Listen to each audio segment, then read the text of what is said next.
दोस्तों, अगर आपकी जीवन में बहुत मुश्किल है तो ये खाने लास्ट तक सुनो, आपके मुसीबत दूर हो जाएंगे।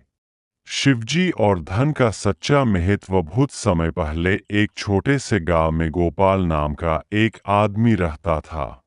गोपाल मेहनती तो बहुत था, लेकिन उसकी किस्मत हमेशा साथ नहीं देती थी। दिन रात मेहनत करने के बावजूद उसके पास कभी पर्याप्त पैसा नहीं रहता। उसके मन में दिन रात यही ख्याल आने लगा, काश मेरे पास भी ढेर सारा पैसा होता। मेरी किस्मत क्यों इतनी खराब है।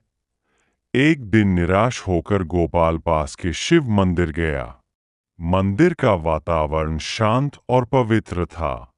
चारों ओर दीपक जल रहे थे और घंटियों की आवाज गूंज रही थी। गोपाल शिवलिंग के सामने बैठ गया और आंसू भरी आंखों से बोला, हे भोलेनाथ, मैंने जीवन भर मेहनत की लेकिन कभी धन का सुख नहीं पाया। आप सबके त्राता है, कृपया मुझे भी धन दीजिए। मैं भी आराम से जीना चाहता हूँ। उस रात जब गोपाल सोया तो उसने एक अद्भुत सपना देखा। सपने में उसने देखा कि भगवान शिव उसके सामने प्रकट हुए। शिवजी की जटा से गंगा बह रही थी। उनकी आंखों में असीम करुणा थी। गोपाल उनके चरणों में गिर पड़ा और रोते हुए बोला, महादेव, मुझे केवल धन चाहिए। बस यही मेरी सबसे बड़ी इच्छा है। शिवजी मुस्कुराए और बोले, गोपाल, धन बुरा नहीं है, परंतु केवल धन की चाहत जीवन को अधूरा बना देती है। धन के साथ धर्म, दया और भक्ति भी आवश्यक है। बिना इनके धन विनाश का कारण बनता है। यदि तू सिर्फ धन चाहेगा तो वह तुझे कभी संतोष नहीं देगा। लेकिन यदि तू धन को अच्छे कार्यों में लगाएगा तो वही धन तेरा और सबका उद्धार करेगा।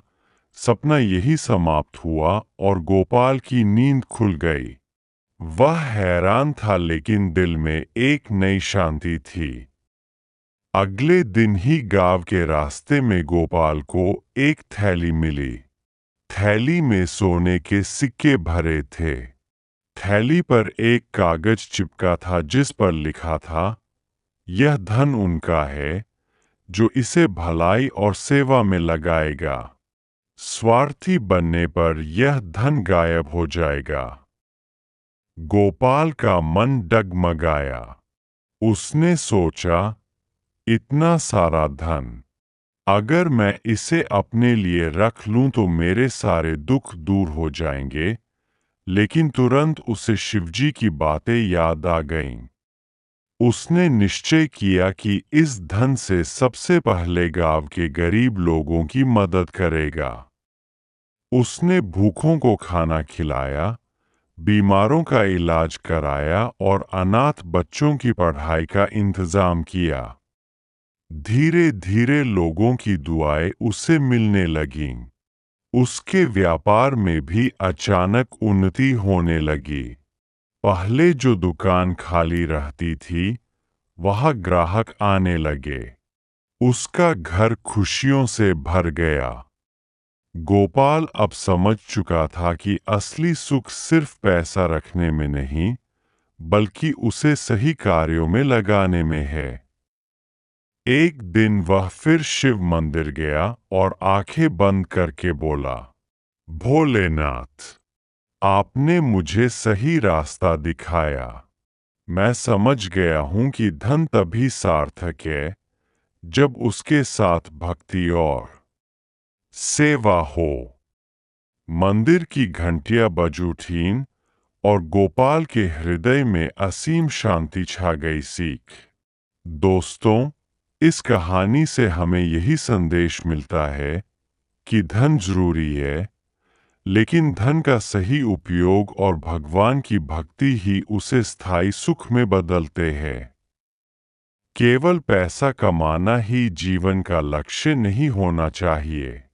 असली सुख दूसरों की मदद करने और भगवान का स्मरण करने में है।